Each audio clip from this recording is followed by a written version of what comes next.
Hey everybody, welcome back to the Super Soda Bros podcast. I'm one of your hosts, Caleb, And I'm the other host, Luke. and today it seems like we've been gone for a while, but I know we haven't. I know we were just here a little while ago, but a lot of things happened in between last episode and this one, and hopefully it won't take too long to explain. But we're gonna do the best we can. Um, Christmas happened, so that's why. Anyway. True, Christmas and the New Year. It's a whole lot of different stuff. Mm. Yep, I that mean, happened. at least for me, New Year's was kind of uneventful. It I was sh- yeah, it was for us too. We we all we did was watch TV. We just mm, hung out and watched TV and TV shows and anime and all that kind of stuff. We just didn't really do anything yeah, because I was sick, so we couldn't do anything. so sad. So, do you want to talk about that a little bit? Because I was sick anyway. moving on. No. Moving on. So you were sick. Unfortunately, you were sick during Yeah, Christmas. Christmas Eve until, and I'm still recovering now, but Christmas Eve until probably pretty much New Year's, I was pretty sick. Like I went into work, um, the Friday after Thanksgiving, that one day, because originally it was supposed to be a 4 day week, but I had to take. I originally took one extra day off. We took Tuesday off, but then I also had to take Wednesday and Thursday off after Christmas because I was just so sick and so mentally tired and stuffed up and congested and all that. There's hair in my microphone. I was just so miserable. I can't function. I can't go to work. I'll just make myself worse. So Yeah, took the extra time off. yeah. Sometimes you need to take that, even though it might hurt your paycheck for the week. Well, it doesn't hurt my paycheck 'cause I have to use PTO. Yeah, But it just takes away my PTO that I want to use this year. So yeah, yeah. It's tricky. yeah.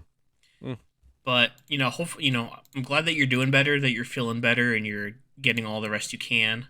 Um, I'm getting there. but it was certainly kind of unfortunate that it happened right as we were all together for Christmas. I hit a wall once all the cousins and grandparents came over after we were riding the bikes. Hmm. I think that pushed me over the edge of being tired. I was just done.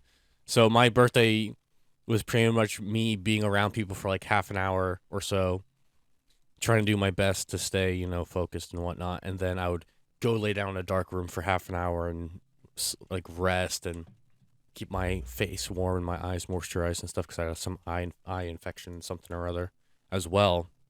Hmm. So it was not the best of times. Yeah, no, and you were definitely a hurting unit, but thankfully you didn't actually like feel the symptoms of your sickness until after you rode the bikes with us.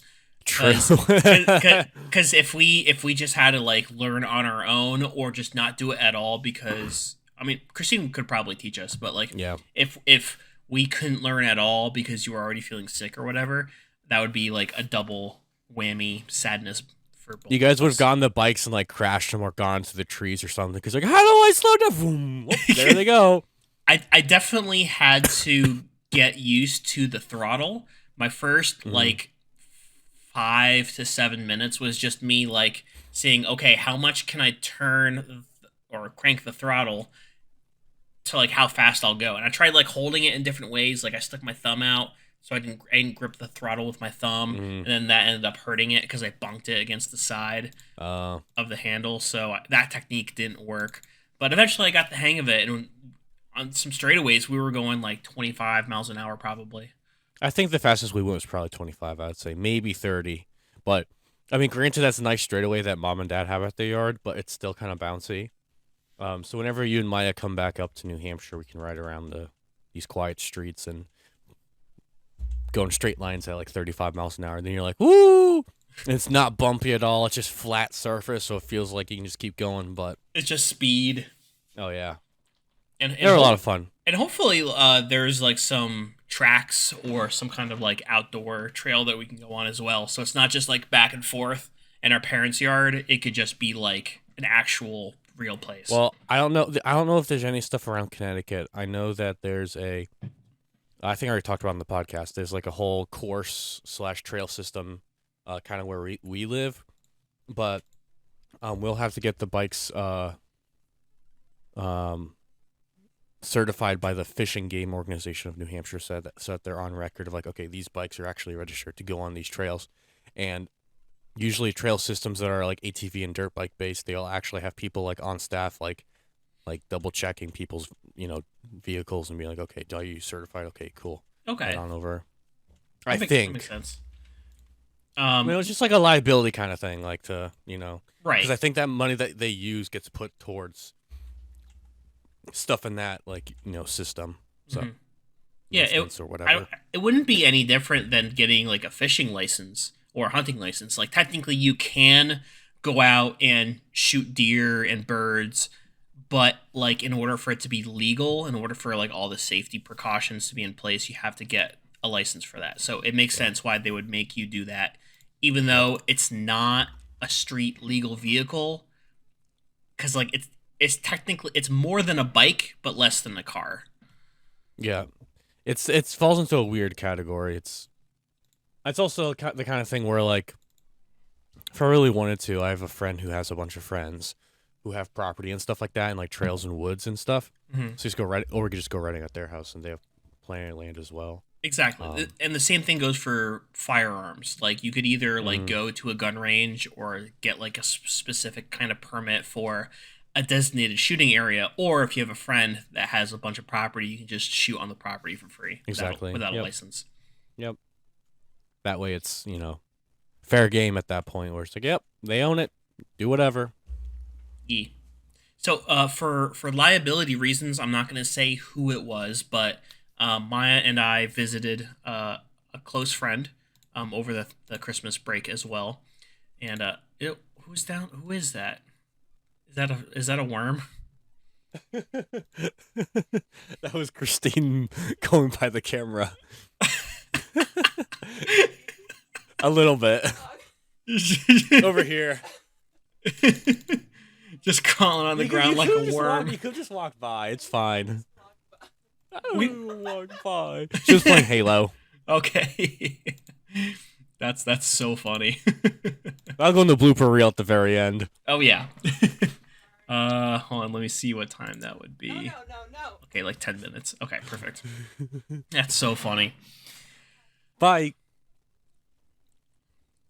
So yeah, so we visited a close family friend over the Christmas break. Went over to him and his wife's house and hung out. We played a little Halo, but mostly we just sipped on coffee and just hung out and everything. And sadly, you couldn't make it because you were sick. And Yeah. I think it was that day that you and Christine went back home. Yeah, it was that afternoon, I think it was, on Monday afternoon. Yeah, and we visited them like late in the morning until the afternoon, so you guys Yep. would leave pretty soon Yeah, after that. originally we were gonna leave originally on Tuesday morning because we took that day off. But since I was so miserable, Christine and I were like, yeah, we might as well just go home, sleep in our own bed. Because we also were out. I think it was just because we weren't used to like the temperature of like a wood stove house again. Because it would be totally fine going to bed, be like 65, 69 degrees, so Yeah, high 60s. And then like by the time 3 a.m. hit, it was like 55 and it was freezing. So so cold. Like I was literally wearing like three blankets every night. I think that next time that we go down in the winter, or probably next Christmas, because we usually don't go down January, February, March, because people come up to go snowboarding. Woo! Um, Definitely bring our own blankets and stuff so that we know, okay, these are extra, extra warm. Yeah, definitely. Granted, Well, the blankets I had were good until Christine came to bed, and then she took two of the blankets that I had, and then I was like, ah, and you're like, dang it! Now I'm like, I'm now I'm freezing. cold. I'm cold. I'm cold now. But anyway, so where I was going with the whole story of visiting our friend was he has a. There, I mean, one of the reasons why I won't say his name is just I want to. We'll go with John Doe. Yeah, John Doe. So we went over to John Doe's house, and just because there might be some things going on that if the wrong people listen to the podcast, they can find out X, Y, or Z about his work, and it's a whole thing, which is totally fair. Um, even accidentally, that could be taken the wrong way. But regardless, he has a decently sized gun collection, both historical pieces and modern pieces. He showed me one of his new rifles, which is indistinguishable from an airsoft gun. Like if you gave that to me and said it was an airsoft gun, I would have believed you. Yeah, I think I thought we went to his house a couple months ago, and I think he had it at that time as well, Mhm. and he was like, "Here, hold this," and I'm like, "Oh, oh wow." He's like, Yeah, "Yeah, it feels when you shoot it, it feels like nothing." that's awesome. Yeah, so sadly we couldn't shoot that one at the time, but he did let me fire one gun, and I believe it was a Mauser pistol. Um, it's in one of the Call of Duty games, but it was invented in um, somewhere in the 19s, like 1913, 1914, something like that, um, in Germany. And then it became Hey, Haven, Gavin, Haven. not quite. It wasn't quite at that time, but it was getting there. But it was invented pre World War One. So once World War One started, the German military used that as an officer's handgun, Ooh, and the one that has is almost in perfect condition. Like obviously there's weathering and just age, and like the handle has kind of darkened a little bit. But for all intents and purposes, it's basically how it was during the war. Um, he also. I'm not sure if he told you this, but he is like extremely cleanly. Uh, oh my god, wow. his cleanliness His is top cleanliness for notch. the guns is OCD about guns, whereas his other stuff it's like kind of okay. But he was like, yeah, every time if I shoot a bullet out of a gun, I'll fully clean it. I'm like, geez. He's like, yep. That's how some people you can shoot like two full mags and be okay if not cleaning it until next time. But he's like, if I shoot it, I'm cleaning it.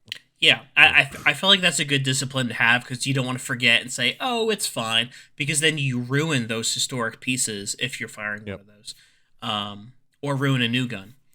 Hmm. Um, but he said that the pistol was why the 9 millimeter bullet was invented, and I was Really? yeah. So like it was based off of that gun. I'm like, oh, that's really cool. And then for the next 100 plus years, we've just followed that exact same diameter of bullet for a ton of other different guns. But that was really fun to shoot. It was there was hardly any kickback, Hmm. and the accuracy, at least because I'm not used to shooting real steel guns that much, the accuracy was a bit off for me. It might have been the way I was holding it. It might have been how I controlled the recoil, but it was definitely a lot of fun. And next time you and Christine get down there, I would say like, hey, can I fire the Mauser? Caleb did it. We shot when we went to go see him. We shot his Beretta, his military grade Beretta, and that thing was like butter. Like the slide just went tunk, tunk, and you're like, Mhm. because we shot uh like 2 months ago at this point. We went to the local range with Christine's dad, and we shot a a Sig P365, which is like a standard self defense carry gun because it's like smaller and whatever. Yep. But since it's smaller, there's less mass to it, and it doesn't control the recoil as much because it has less body to it. So when we shot the Beretta, obviously it's a little bit bigger and a little bit heavier. So when we shot that, it clicked with me of like understanding, like, oh yeah, so this is why people say this gun is better than this gun or this pistol is better than this pistol. It just clicked with me of how they feel when they fire. Yeah. So shooting that one was crazy. Like, granted, I'd love to use it as like a self defense gun, or honestly, it'd probably just be like a fun one, just because it shoots so smoothly. But yeah, that's when we shot, and it was a lot of fun. It was pretty. It was definitely pretty accurate because you could control the recoil a bit better. But Yeah. Once you start getting into larger calibers of bullet or just how the gun operates, the kickback and how it feels in your hand is definitely a little bit off. That's why there's so many um, different preferences for self protection handguns. Is because like, oh, do you like the grip? Do you like how it looks? Do you like how it can fit in your purse or your waistband or yep. whatever? So everybody's got their own little thing that they find attractive. I Uh, carry a 50 cal 6-shooter revolver as my self-defense weapon. Honestly, that's all you need. Like one shot and boom, there's like Yeah, no more torso. I mean, granted, yes, but it's the same matter of like if I'm carrying a self-defense pistol, I would much rather have a bigger magazine over a bigger bullet because I'd rather have extra shots than miss a bunch. Right, exactly. Because rule of thumb, you're gonna miss your first one or two at least your first one, just to keep that in your mind. Like, granted, you can hit someone if you're cool nerve and all that, but when it really comes down to it, it's always better to have too much because you can fire more. Right. And so, and obviously, like playing devil's advocate, that can swing the other way, where if you're involved in a crime or a mass shooting or something like that, theoretically, you would have more opportunities per clip to shoot people. But then the counter argument to that would be switching out your clip takes like 2, 3 seconds, maybe. So, But if you're out in the open or something, or like if you have like a 9 round mag versus a 15 or 14 round, that's still a valuable 2 seconds where they could still go boink and you're just sitting there defenseless.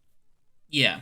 But also, like, the same can go for self defense, where it's like that, those couple extra bullets might make the difference between life Yep. and death. Yep.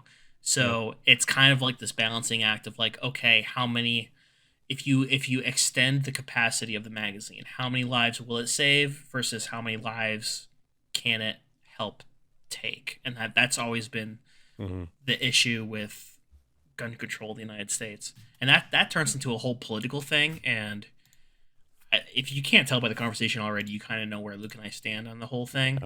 When Um, it comes to magazines and clip sizes, it should be like obviously there's background checks in place, but if you're bad, you're gonna get stuff no matter what. So for me, I feel like for as far as like pistols go, it should just be whatever, just because good guys carry the guns and then they can help. Because especially now, like even in the news and stuff, it's been not quite the term, but blowing up about like how many people are using their self defense guns to stop like break-ins or burglaries or whatever attacks or intruders or stuff like that. It's crazy, especially in the last just year or so, with all these extra gun laws coming into place, crime shooting up, and all the good guys being like, "Oh shoot, oh boy." yeah, or even just like collectors and stuff, they're not able Oh yeah, um to get can't get some things that they need. yep, can't get stuff anymore because of it's a too many rounds in this magazine. So no. No, no, no, no anymore. But anyway, Anywho, so that was fun. We, like I said, we played a little bit of Halo in person. That was a lot of fun. But then for the Christmas time, going back to Happy Joy and everything like that. We don't want to talk hey, about guns are happy joy too. they Happy joy, pew pew. Happy joy, pew. they can be, but in a more festive mood, I should say. Yes, there we go. In the holiday spirit of things. Exactly. So there was Pace pause. I found that you do that a lot more. I'm listening back to our old podcasts, and very often, I shouldn't say very often, but more than once, you'll be like, "Oh, pish posh," or do like of some kind of like fake British accent. Right, you got to keep it lively. I guess it's lively. It All these quirks and features. just comes with a package. Yep. So Christmas was a blast. We hung out a lot, played some games, exchanged some presents, all that kind of cool stuff. Yeah. Um, and if you listen carefully to some of the more recent podcasts, you'll know that, like, maybe you'll guess that Luke and I are being kind of dodgy about some stuff and trying to phrase certain things in certain ways because we wanted to avoid telling people and having them ruin the surprise and everything. I don't think we've actually kept pretty good about keeping that secret a secret. We've come pretty close, but through careful editing and just hoping people are oblivious, I don't think anybody would I have picked up. I don't think so. I doubt it. But I mean, I it clearly worked yeah. Oh yeah. because none of the family knew except for two people. In which case, I'll explain later. Not you two. I'll just say it. Okay, so big news, everyone. It's I'm crazy. adopted. Yeah! We all knew that. I've always wanted to be adopted. And then they cast you aside because you were blonde. Oh, I say da.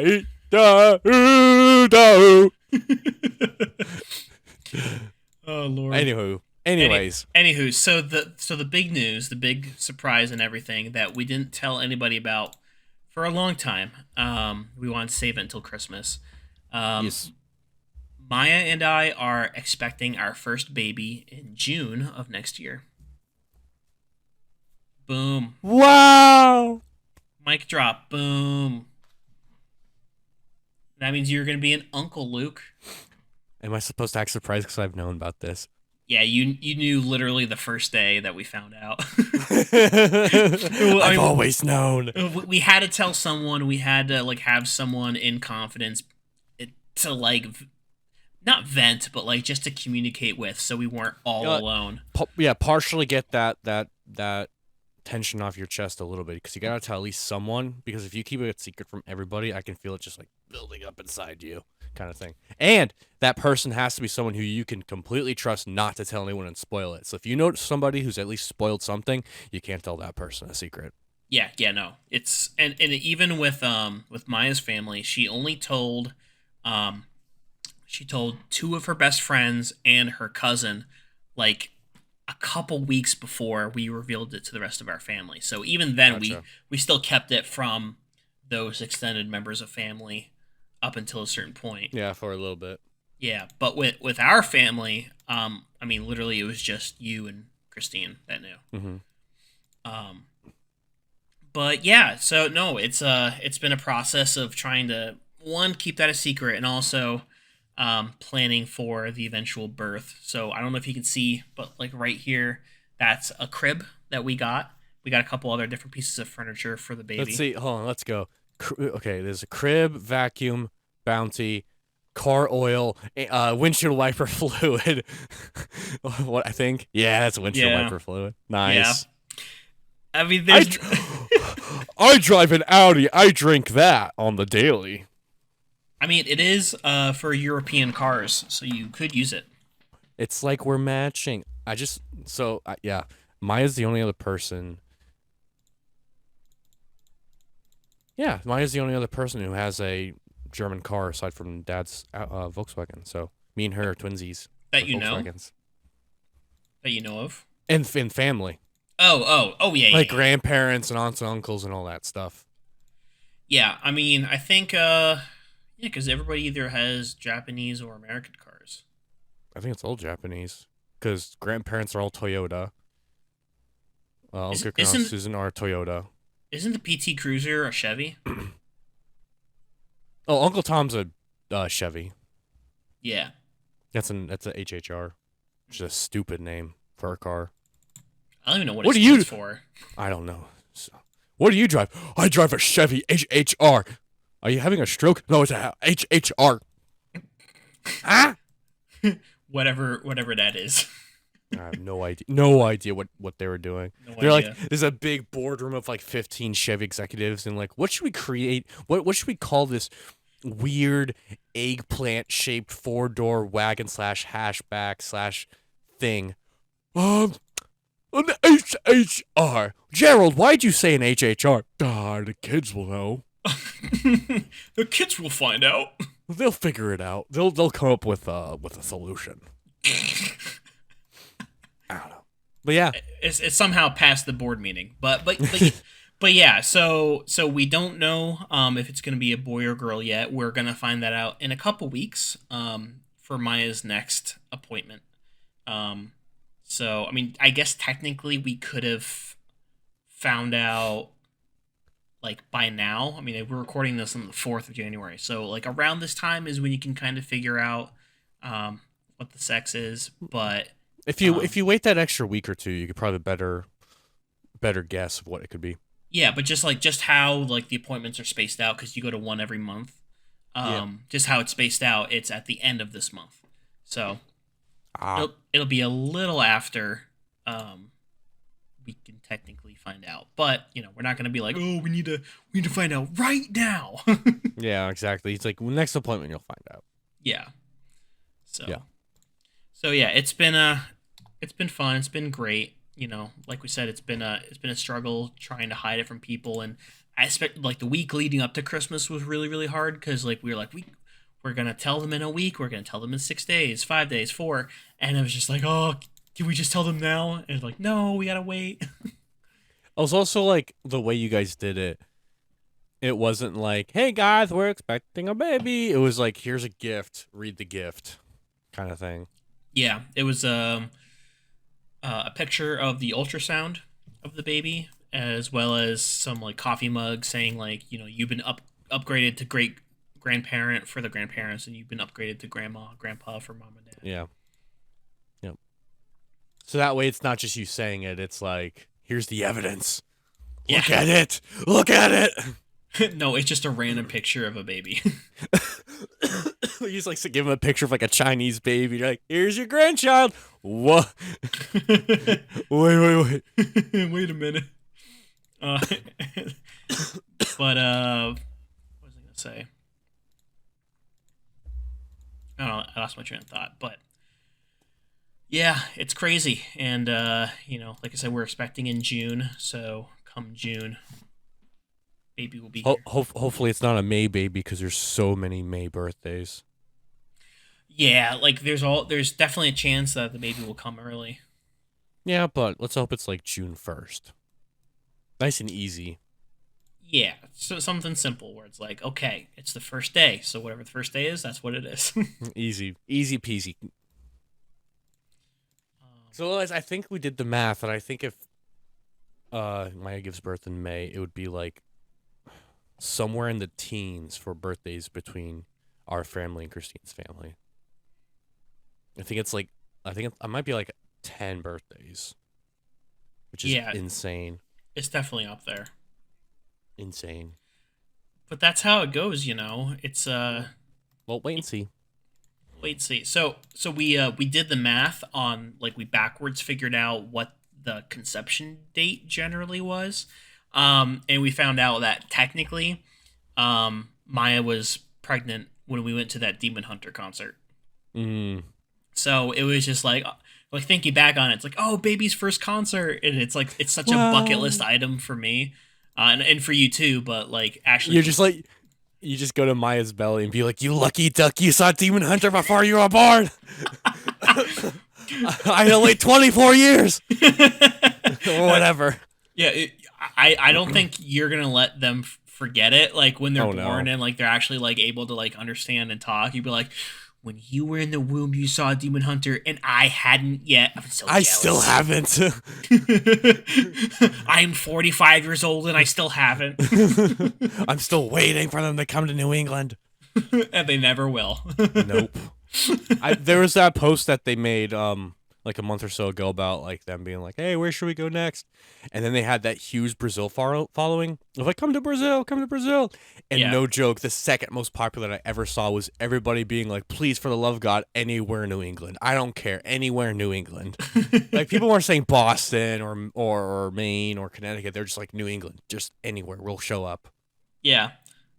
And it just shocks me that they haven't done that yet because it's like, just fly there. Yeah. There's You know? plenty of concert venues in New England. There's like at least 5 pretty big ones. Huge I mean, ones. Like, There's 3 or 4 in Connecticut. There's 2 in Boston, 1 in Worcester. There's 2 in New Hampshire, and then there's 2 in Maine. Like, come on. yeah. And that's just the big ones. Like, I mean, a lot of smaller bands will take like random venues, but like even August Burns Red and the Devil Wears Prada, which are huge metal bands, they're still playing in not the biggest venue in Pittsburgh. Oh, yeah. Like when they play in May, they're not even playing in the biggest place, but they're coming. That's all that Mhm. matters. And August Burns Red is a Massachusetts-based company, so they're around here pretty often. Are they based there? Because they started off in Lancaster, Pennsylvania. August Burns Red? Yeah. No, They're, I thought they were Mass. no, they're from Lancaster. It's kind of near Scranton, like on the east side. You sure? I They thought might somebody. they might have changed where they're based out of, but that's where they started. I mean, if you want to look Mm, up the Wikipedia, it'll nah, say I'm that good. that's where they started. But I mean, like technically, the Devil Wears Prada is now based in California because all the band members moved out there. Mm. So Boo. I think it was just for record label concerns, like Boo. because they were recording their new album and everything. But eh, you can change where Yeah, you're based. yeah, yeah. Cali sucks. You suck. Thanks. Thanks, man. But Thanks for the recognition. so But yeah, yeah. that's been kind of what's been going on in between the last episode and this one. Um, has anything new happened with you game wise? Like, have you been playing any new games? Not a whole lot. I just kind of do my casual stuff here and there. Obviously the usual, a little bit of Halo, a little bit of PUBG, a little bit of RuneScape, a little bit of this, a little bit of that. Hmm. I did just get a really good deal on all the Metro games. So I played a little bit of Metro Last Light a lot of years ago. Um, Many years. yeah, many moons ago. I played that for a while. And it was on a sale on Steam, and I was like, you know what, I'll pay $10 for 3 games. So I got those 3 games, and I started playing Metro 2033, which is the first one. The graphics in it are not very good because it's from like 2010, so I'm kind of like, eh. But once I get to Last Light and uh, Exodus, Metro Exodus, once I get to those, it'll be Hmm. definitely a little better and more fleshed out than the first one. But I've actually been playing it in Russian because that's the game developers are based in Russia. So, Um, so you wanted so to play the actual experience, like how it's meant to be played. yep, the actual experience, how it's meant to be, the actual voice actors and stuff like that. Because I put it to English for a little bit, and it didn't feel quite right because I felt like they're putting on like a fake Russian accent in English. So I Hmm. was like, I'll just read the subtitles and listen to them in Russian. And honestly, it is cool because it adds to the ambiance and adds to the environment a bit more. But That's that's, it's been that's pretty pretty fun. cool. It's been pretty fun. I haven't played the most recent Metro game, but I played more of one than two, and same thing. It's been forever since I played Yeah. those, and it just comes down to what games I want to play personally and what time I have to do so. Yeah, Um, what games take more time, whereas what other ones can be more enjoyable and kind of breeze through in 20, 30 hours instead of 100. yeah, or even what games can be casual. Like I play RuneScape a lot, but it's very casual. You Oh yeah. know, I check certain things like once every hour and a half when I'm at work or when I'm at home playing it. I'll maybe play for like an hour doing a quest, but then that's it. I don't sit down and chunk out a game for 8 hours straight. Hmm. I take breaks. I play other stuff. I do other stuff around the house or whatever. Um, but in terms of games, I haven't played any new games yet. But because of the holiday sale going on Steam, I picked up some expansions for Age of Empires 2. So I got all of the civilizations up until this current moment. I Huh. can I cannot name you what they are, but I got like 9 new civilizations to play as for like $15. Oh wow. Yeah, and usually they're like I think they're 10 each. So it was like 50% off Hmm. for each bundle. So it worked out pretty well, I think. That's cool. Yeah. Now I'm gonna have to learn how to play them if I have the time to play Age of Empires because each game is like 45 minutes. Yeah, at least. Yeah, that's definitely one of those games where it's like you sit down and depending on the day, you play the whole game or you play half a game and then come back at a different time. Right. And now, thankfully, I already have a little experience under my belt. Like I've watched a ton of videos. I've like actually played the game a little bit, so I know kind of the starting strategies and stuff like that. And then you got Micah, who's like, Micah, our brother, was like, "Hey, you want to play Age of Empires sometime?" And immediately I'm like, "Oh, 100%. That sounds like a blast." Little did I know what he probably meant was, 15 minutes later, he's doing cheats. yeah, exactly. Like he just wanted to play a death match where random stuff happens, and Yeah, he's just like chaos, chaos, death, I mean destruction.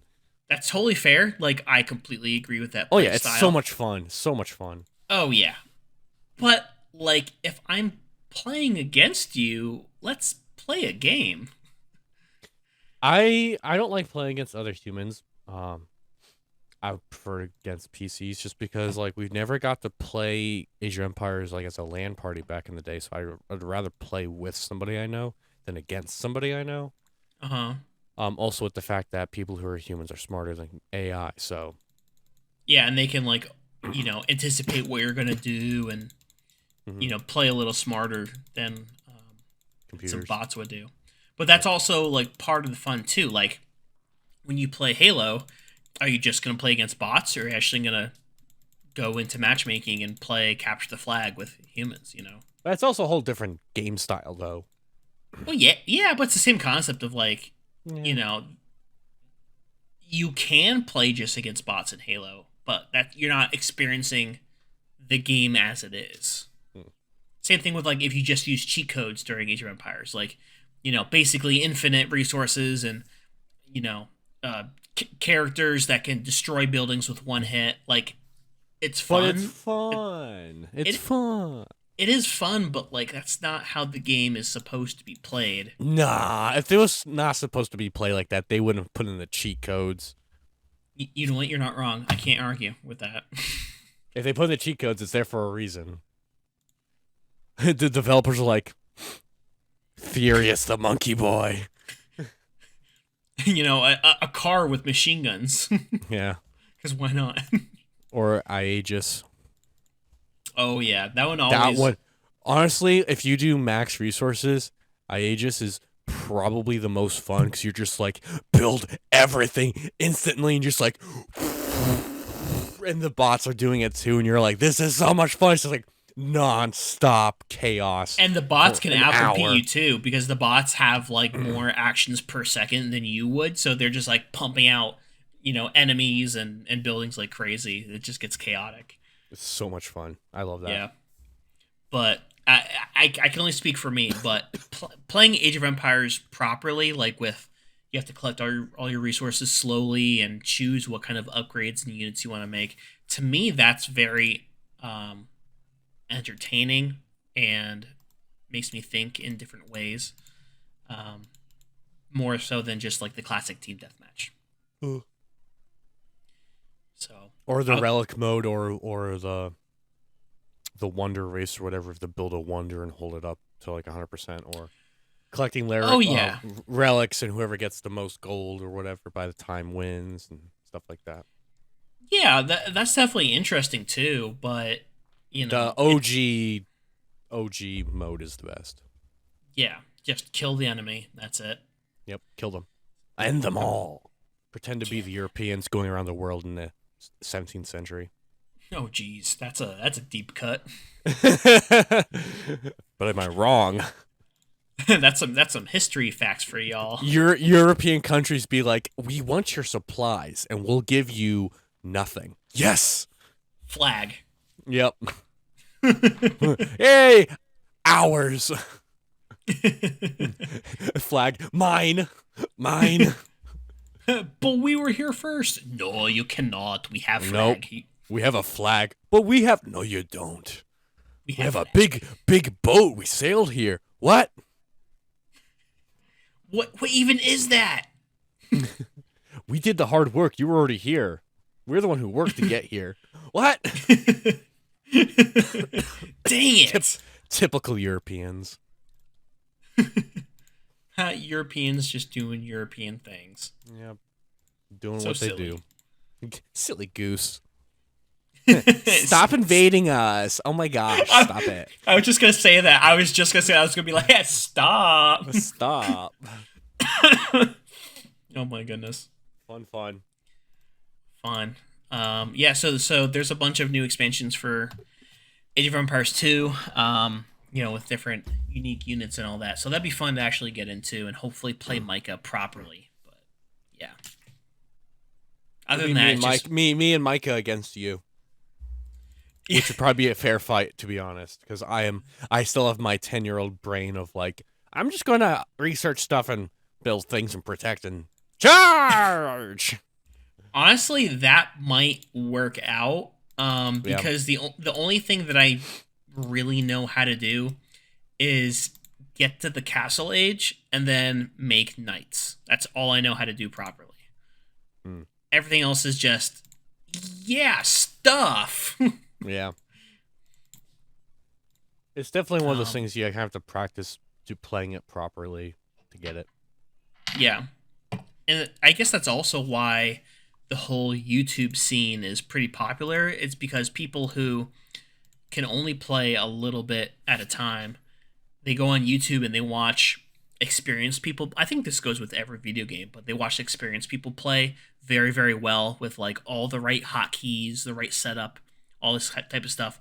But then on the opposite side of the spectrum, watching super terrible players who make the stupidest mistakes, like not collecting food properly by making the wrong type of unit to fight against another one. Like all these like really easy things that like basic players should know that certain players just don't do.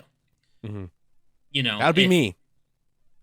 no like worse than what you would do. Oh. like um you know how like you in order to kill a boar for food, you have to have villagers shoot at it. Mm. Like you have to use a villager to kill the boar. What this guy does is he puts all of his villagers inside of his town center and then has the town center shoot arrows at the boar to kill it. But if you kill a boar in any other way other than the villager, it doesn't make food. Yeah, it just goes rotten. Exactly. Same thing with sheep. Same thing with deer. I mean, you could also use like a scout or something and run up and go slash, slash, slash, run away and have your villagers go and then be done. Exactly. And that's the whole technique of like putting your villagers inside the town center, shooting the boar once so it goes down to low hit points, and then doing the final blow with a villager is technically faster than just having the villagers pile on it. So Yeah. that's the actual technique. But this guy was just shooting all of his animals with arrows and just didn't realize. Noob. Yeah. So it's just fun to see stupid stuff like that. Yeah. And the map creators, when you can make your own maps and stuff like that. Literally, that was most of our childhood. Yeah, making maps and trying to play on them and see what happens. I want to download Age of Empires 1, even though Age of Empires 1 is so much more broken than Age of Empires 2. Oh yeah, I feel it's like super janky. I feel like Age of Empires 1 is even more nostalgic for me. Like, what's another good game? Like another good game from that era is I was actually just watched a video on it with Christine. Is Fallout 2. Where Oh it yes. hits that feel of nostalgia for me where I'm just like I didn't play this game much or very well, but it just clicks with my childhood where like I remember playing this younger and enjoying it for, you know, doing what I could with what I knew about it. But that's kind Oh, of me for with Age for of Empires sure. 1. Age of Empires 1 for me is like me figuring out what the heck to do. And Age of Empires 2 like building upon itself to get better, and then me also becoming a little bit older and understanding like, oh, so this is how this works, and then being playing Age of Empires 2 decently. Yeah, no, 100%, and that goes with a lot of games too. Like when we were young, we played Halo 1, Halo 2, Halo 3, Halo Reach, but then from those younger times of playing split screen multiplayer in the campaigns over and over and over again, now we've come to a time as adults where we play Halo Infinite on multiplayer, on like heroic difficulty on the campaigns, where we've learned the basic skills to play Halo, but now we're actually good. We're not just like Yeah, running each other over with vehicles. not just being little maniacs with just murder, death, kill in our minds. We're more like, okay, let's actually play this. Yeah, let's actually think about how the maps are laid out, what kind of weapons we need to get, Yeah, you when to know, go in and out of cover and use this, and then use this, and then throw this and do that. or the most important thing of how to throw a grenade. Like Yeah, where to throw a grenade to have it land next to an enemy right when it explodes. Because when we were younger, we're just like, yeah, grenades, throw them, do stuff. But now we're like, we need to be careful about this. yeah. It's like there's a guy down that way who could be down there coming up, so I'm gonna go this, run and do this kind of thing. Yeah, definitely Yeah, thinking a lot more carefully about the games. So, but I think that's like, I mean, where Micah is now, that's where we can only hope to be as kids. Like Micah's really good at games, and yeah. he has. We didn't really hit Micah's level until we were in not recently. Like Micah is like what we were when we were like 2021. Yeah, like even I mean, I would argue in certain situations, In certain Micah's games, he's better than us in certain games. way better. Like I can't play Apex Legends. I can't play Apex Fortnite. or Fortnite or what's the other one? Rainbow Six. Have you seen him play Siege? He's amazing. I I can't do anything on Siege compared to him. He shows me clips like during Christmas. He showed me a whole bunch of clips that he made of just moments that happened during him playing Siege, and it's unbelievable. This guy's sense of the game and where stuff is.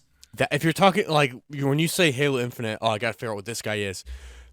Siege is like 10 times past that, where you're like, okay, this is a spot where people usually are, so I have to do this right now.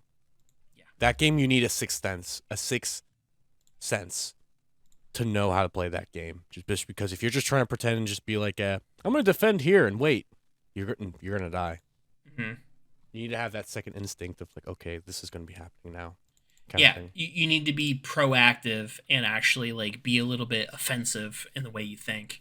Yep. And because like with Halo, you can still do that, but Halo it's a lot of wandering around the map and going and walking certain different places, and then once you make contact with an enemy, then you kind of figure out in your head how to kill them. Whereas with Yep. Siege, there's like attackers and defenders, so you have to like know how to use choke points It's and stuff it's like that. it's it's like also like in like search and destroy in like Counter Strike or in like Call of Duty or something like that. It's a whole different game when you play special modes like that.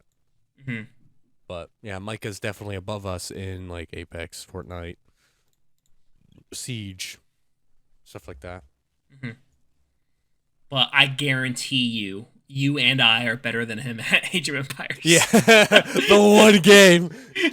Age of Empires and like some Halo, in most Halo, I should say. He's definitely the same level on Call of Duty as us, but Halo, I think we're a tad better than him still in You certain win. aspects. Yeah, we might be around the same. I think he He did, with a controller, I think he would be better than us. Maybe. well, I play controller on Okay. Halo. You and Christine play keyboard mouse. You're the only ones in our big group that do keyboard mouse. Well, I only do so because I'm way better at keyboard and mouse. Hmm. Halo's one of those games for me. Like I know you said like it clicks with you and whatever, but like for me, I can never play Halo with keyboard and mouse just because it's ingrained in my head where it's controller. Because I tried playing keyboard and mouse with like snipers and I could not hit my shots ever.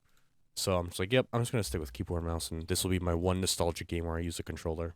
Well, I would tend to agree with you because any other Halo game other than Halo Infinite, I will use a controller. Like I have an Xbox 360 controller right here that I just plug into my computer. When I'm playing 1, 2, 3, ODST, Breach, even the campaigns, it's always with this controller. Mhm. However, like you said, for some reason with Halo Infinite, it just connects with me better to use mouse and keyboard. Maybe because it's faster paced. That could be it, yeah. Um, It's definitely faster than the other Halo games for sure. yeah. And like I played the campaign with a controller. Like I made the conscious decision. I'm like, Halo is meant to be played with a controller, so I'm gonna play the campaign of Halo Infinite with a controller. Yeah, that's what Christine and I did when we played campaign. Was we took turns with a controller. hmm Oh, now that co-op campaign is here, we gotta go through the campaign together. I don't have it. You don't have the campaign? Christine doesn't her account. Okay, well then we'll play on her account. You and I. It's the We same could. difference. It's the same Yeah. difference. The only I like the campaign. It was a lot of fun. It was weird because like I like the open world aspect of it, but then since it's open world, I missed out on so much of the open world because I was focused on the storyline. So like there are Yeah, so many side things I forgot to do and missed or skipped because I just wanted to see what was next in the story. And then by the time I finished the story, I didn't want to go back and do the side things. yeah. Okay, because I it was think it's one of those things where in order for you to like find stuff, you had to, I guess, stumble across it, quote yeah. unquote. You didn't realize that they were enemy bases that you had to take over, and then it would reveal everything around it that you could Mhm. collect. Yeah, it was definitely a different style of multiplayer for Halo. Hmm. So maybe if we go back and play co-op, we can actually do that and collect some of the items and see content that you haven't seen yet for Yeah, the campaign. true. Just an idea, just throwing it out there. Another game I want to get into. I know it's already kind of done and over with, but I bought Sea of Thieves because it was on sale. And Christine has it, and then Jacob and Lauren have it. And I think Josiah has it too. And I think Gus might have just bought it, but it's a 4-player game. Okay. And honestly, it's a lot of fun because it like fulfills my need of like adventure and in like quests and stuff, and feeling like Pirates of the Caribbean and stuff like that. Yeah. It's fun, but Micah was telling me that he played it a lot, and he came to like the realization that the payoff for rewards versus how much you actually play is not the best.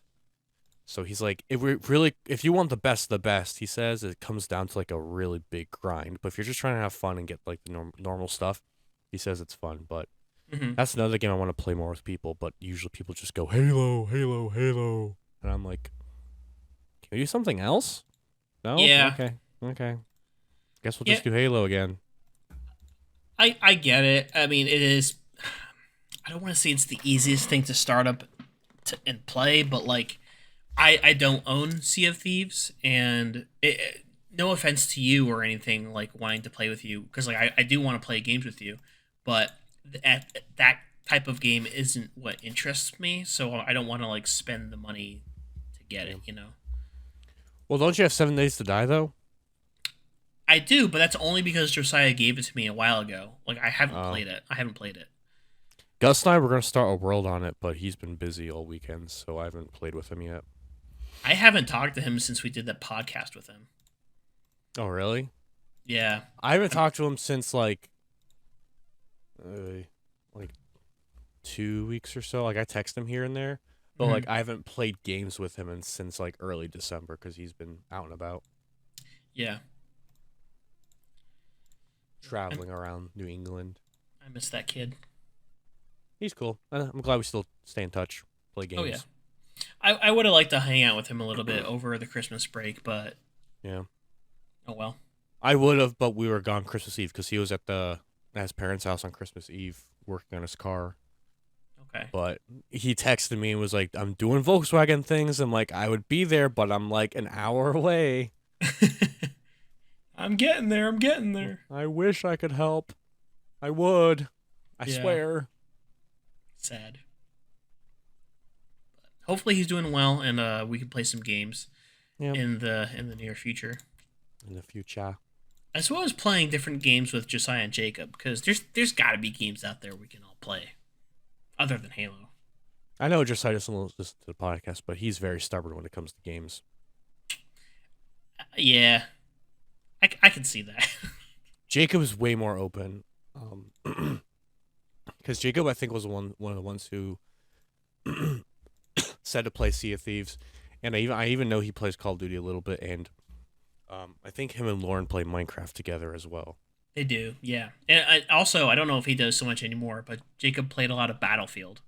Yeah, I think he still plays that. Hmm. I don't remember which one though.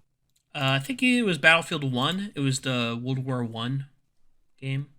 That's the one I played primarily. I played 1 and 5, which Yeah, okay, it doesn't make same. any sense. It's not Battlefield number 1 and Battlefield number 5. That's just the names of the games. Yeah, But I what? play Yeah, Battlefield 5. I think is more fun to me just because it's more automatic weapons. Because Battlefield 1 is like only bolt actions pretty much for the most part. yeah. But that's why I play sniper. Yeah, true. Because everyone has a bolt action anyway. Exactly. Yeah, good point. But no, but definitely like the vehicles are a lot more clunky at Battlefield 1, which I really love. I love clunky, slow vehicles that are just Mm. chonkers. But then when I want to go to more like classic, fast-paced machine gun action, I'll go to Battlefield 5. I have so many hours of Battlefield 5 because that's what me and my roommates used to play all the time, like twice a week. Mhm. It's on my PlayStation. I just haven't played it in so long. Like it's a fun game, but It's not like we can play cross-platform either. Otherwise, we'd be playing that like every time. yeah, I would, but you can't with PlayStation. So I'm like, yeah, Got it to get it sits for there. PC. Got to get it for PC, man. Yeah, but I already have it over there. I bought it. I know. I don't want to buy it again. Like, granted, there's those couple games where I'll buy again because it's like my favorite game, but like Battlefield's not one of them. Mhm. Like, I'll buy 2042 or whatever when it goes on super sale just because it's a modern Battlefield game. I know it got a lot of hate, but I feel like it's been updated a lot in the last 2 years. Yeah, I think the main factor now is just the player base, like how many players are actually in the game.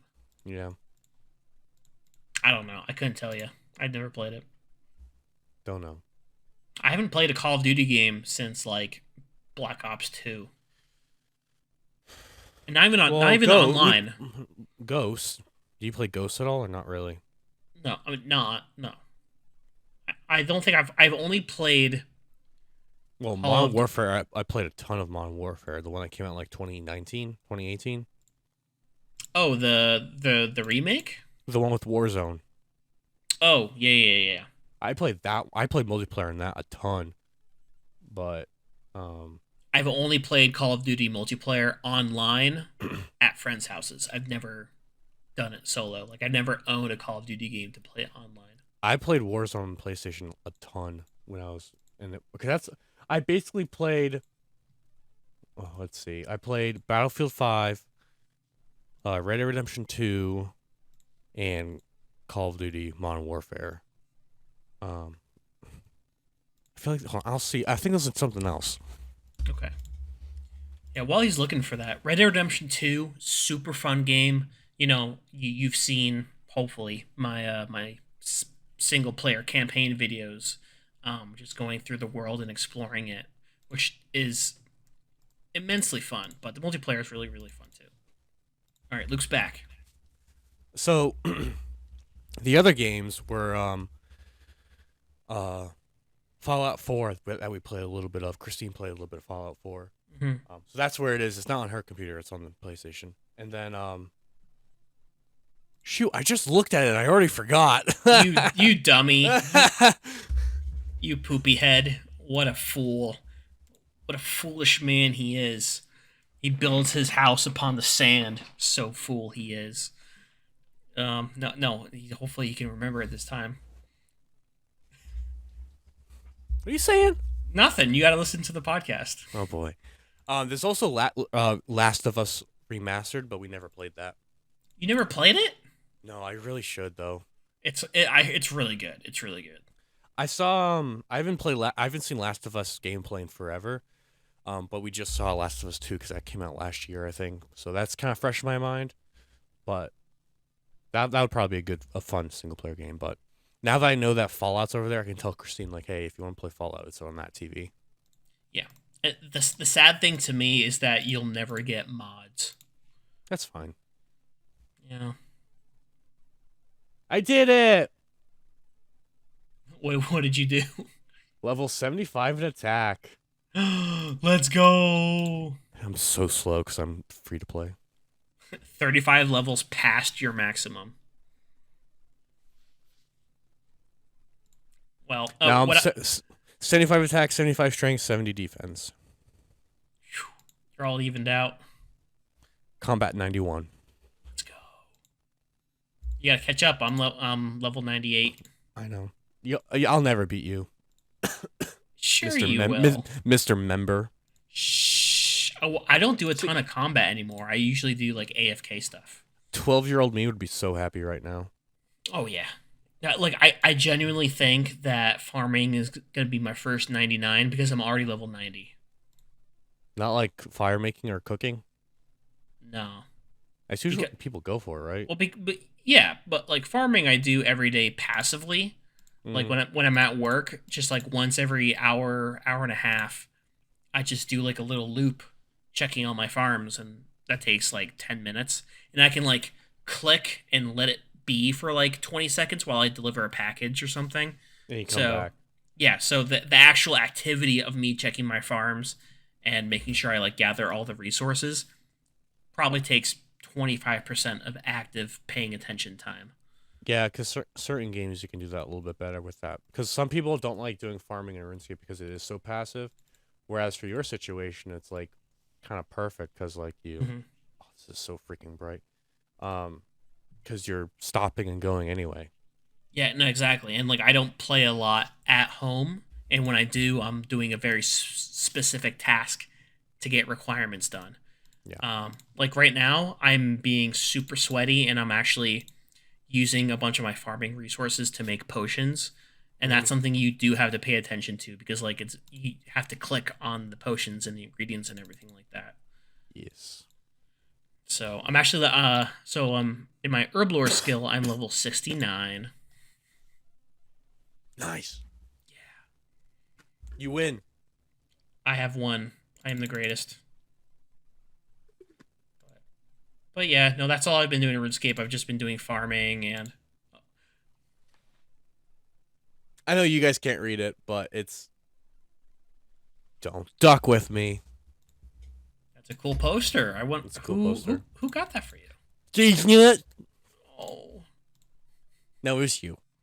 it And was Maya. me. Yeah. You know, we're not sponsored by Displate, but Displate.com does a lot of good full metal posters. And they're interchangeable, so you can pop them off on the magnet and you pop a different one on. Exactly. So once you find a good mounting place, you can just, like you said, Yep. pop them off. I'll probably get like maybe another one here, like maybe one a year, one every 2 years, so I can kind of swap them out or put one in a different place, or put one where the skillet flag is, and put the skillet flag somewhere else. Yeah. And like whatever you want to do, you know? I mean, Yeah, they're fairly cheap. They're like 30, $40. definitely gonna get something like anime or hentai. Or I mean, anime, anime over here. Luke, you revealed your true form. Nani? Oh, Oh my goodness. So, oh man, so I know we don't want to go on. Oh my, I'm don't die, dying. Luke. Don't die, Luke. Bye everyone. Rest in peace. It's okay. Luke is dead. Uh, Ugh. so I know we don't want to go too much further because it's already been a long podcast, but really quick, Maya and I have been watching a couple different TV shows. Some of the classics, some of the more recent ones that we've been watching have been like Grey's Anatomy. Whoa. Yeah, it's I It's talk a about thing. it every episode. It's a thing. But we've been starting some new shows. One of which is called Alice in Borderland. Oh, here you told us about that one. Yeah, it's a Japanese TV show on Netflix. There's 2 seasons right now, and the concept is like, if you're living your normal life and then suddenly you're put in Pineapples. ASDF reference. Suddenly pineapples. Pineapples. No, but like yeah, you're just like living your life, and then suddenly you're in the exact same world that you left, except nobody's in it except for like a couple people, and you have to play these life or death scenario games Hmm. where if you lose, you die, or in the process of trying to beat it, you die. And it's like Squid Game mixed with Hunger Games, Did you say and Squid Game? I did say Squid Game. Squid Game. Squid Game. But it's so good, dude. Like It's once fun. you watch the first episode, it's gonna hook you. Hmm. We'll So probably have to that's check it out. definitely. And then we just started watching Attack on Titan. We just got through the first episode Have on the. you not seen it? Nope. Oh, it's good. I like that. I'm still getting used to like the art style and everything. Um. It's interesting, but it gets dark. Oh yeah. It's a good, I really enjoyed that one. I saw that one. I think I saw it when we got the house. Okay. I Yeah. think.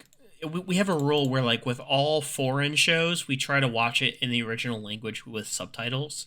Yeah, Um. unless there's only a handful that I've watched in English just because the voice acting is very good.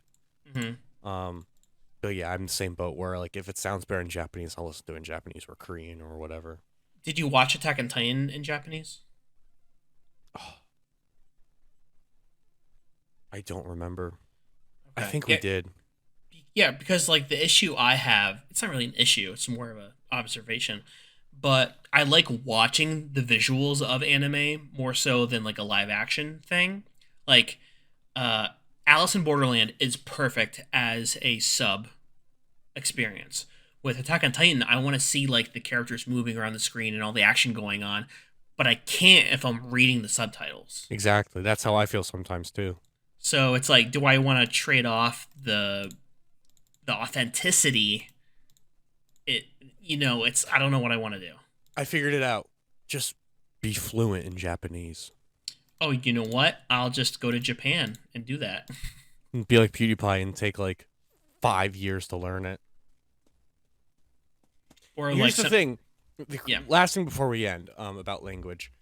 Um, when you learn a language in school or online, in like a normal big company organization for learning languages like Rosetta Stone or whatever, they always teach you the fancy, most polite way to say stuff in that language with perfect grammar and perfect like pronunciation and stuff.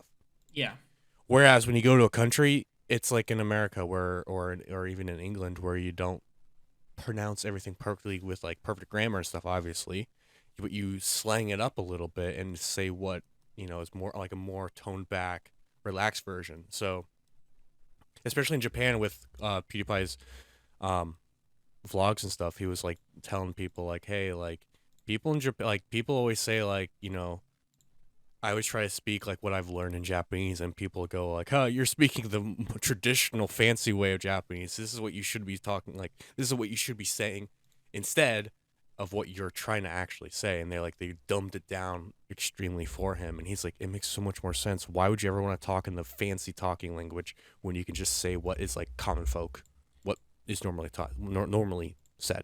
right, yeah, So like the baseline language is way easier to learn than traditional languages, which makes so much sense.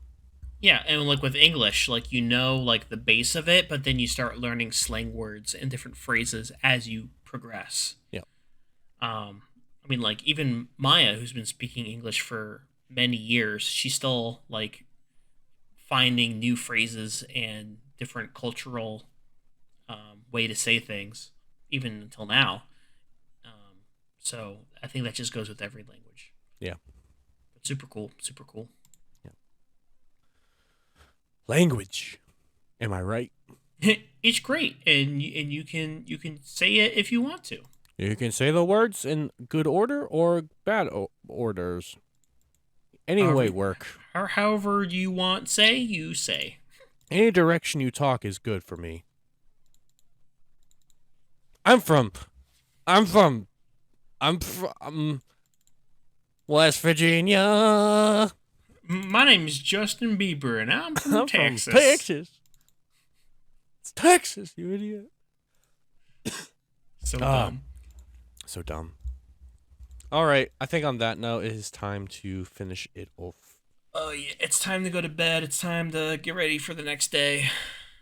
Uh, Is there anything else that you want to say before sending us off, or do you want to? the final thing that Christine and I are kind of half binging is there's this YouTube series that started in early 2020 where this guy and his friends invested and bought a ghost town, old mining ghost town in um right outside of Death Valley. So it's in the mountains. So that it's a mine that mines for silver and silver, zinc, copper, and lead, I think. Okay. Um, but it's this dude who bought this place, and he's like renovating it and like preserving the history and finding artifacts and fully redoing the entire town and the settlement, putting it back on the map so people can learn about history back in like the early 1900s. So we've been kind of we've been binging his series, and he's got like 70 episodes that are like 20 to 50 minutes long on YouTube. So we've been kind of like watching his almost like documentary on this town and what he's been finding and stuff, and it's actually been super fascinating Hmm. because I don't really know of any other channel or show where somebody buys a ghost town and brings it back to life. Like obviously people are like, we're gonna buy this ghost town, do ghost hunting. Whereas this guy's like, no, like I'll make that one video just to say I did it, but like he's like, I want to bring this place back to life. And seeing the progress is super interesting and super cool and stuff. But it's like he pretty much bought this place for like a wicked deal for a massive amount of land, and he's like basically on like survival vacation for like his entire life now. With a TV show. Yeah, basically with it. Well, it's not a TV show; it's like vlogs, pretty much. Oh, okay, gotcha. Okay. So it's like him and like one other person, but like yeah, it's actually I believe it's called Living in a Ghost Town, but it's just super interesting, that perspective on stuff like that. Hmm. So we were kind of sucked into that on a Sunday night, I think it was Monday night when I was still recovering, Hmm. because his feed, like the thing on YouTube popped up and it was like 2 years living in a ghost town. I'm like, the frick? So we started watching it. I'm like, hold on. And we go back to his first video. I'm like, we're watching this. This is cool. But it's super. Did you watch the whole thing? Did you watch the whole No, series? we're like halfway through or something. Okay. We skipped a couple episodes here and there because it was like kind of like the same thing again for certain topics. Um, but it's definitely one of those cool shows where like if you don't know what to watch when you're sick or something, and pop it on and put on his pre-made playlist of it in order. Okay. But it's pretty cool. It's pretty interesting. Sounds fascinating. Like Yeah. that's something that it combines a couple different genres of fixing up stuff and then also creepy ghost town. Yeah, like that's I think why I like it because it's got so many different like characteristics to it where he's like exploring his 1,000 acres of property or whatever. He's finding artifacts, learning history, renovating the buildings, upgrading stuff, exploring mine shafts and abandoned tunnels and stuff like that. Secret tunnels and stuff like that. But I think that's what's fascinating to me is just somebody who did this, bought all this land and stuff on this historic site, and then is bringing it back up from the ground up in a good way, not for clout. Yeah, not necessarily for profit, but just for the sake of doing it. Yeah, I mean, obviously there's some profit involved because he's trying to make money so he can actually renovate the place. Oh, sure, yeah, but it's not But like a money grabber. sketchy. Yeah, it's not like a sketchy type of business where it's like I buy this land because it's profitable to me. It's like no, I bought this land because it's like my hobby, my project. Yeah, and bring the history back to life. exactly, and then secondarily, I make money from it. Yep, Yeah, it's super interesting. super cool. But that's the last thing. That's the last update of the last couple weeks. Very good, very good. Hopefully, Hi, Maya and I can watch a little bit. I'm Brett, and this is my ghost town. Do do do do do do do do do do. It's interesting. It's cool. It's slower paced, so it's like kind of one of those things where you kind of like watch it, in the evening, like when you're trying to relax, or we usually put it on when we go to bed. So we obviously now it's the work week, so like we'll just put it on before we go to bed and watch like an episode. But Yeah. when we were just kind of lazy all day on Monday, we're just kind of like binge it, watch it. But okay, I'm gonna stop talking about it now. It's fun. It's a cool show. Yeah, so go watch it. Go watch some of the other shows we talked about. Play Yes. some of the games we talked about. They're all Yes. good. Everything's good. Good stuff. It's all good in the hood.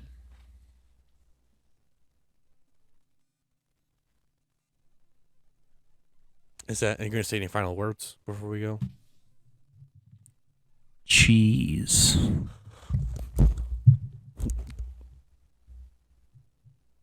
Do you smell bacon?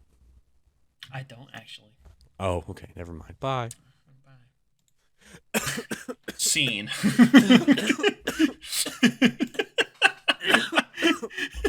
I'm dying. Ugh.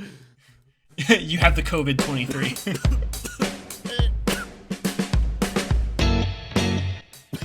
We're actually in the game.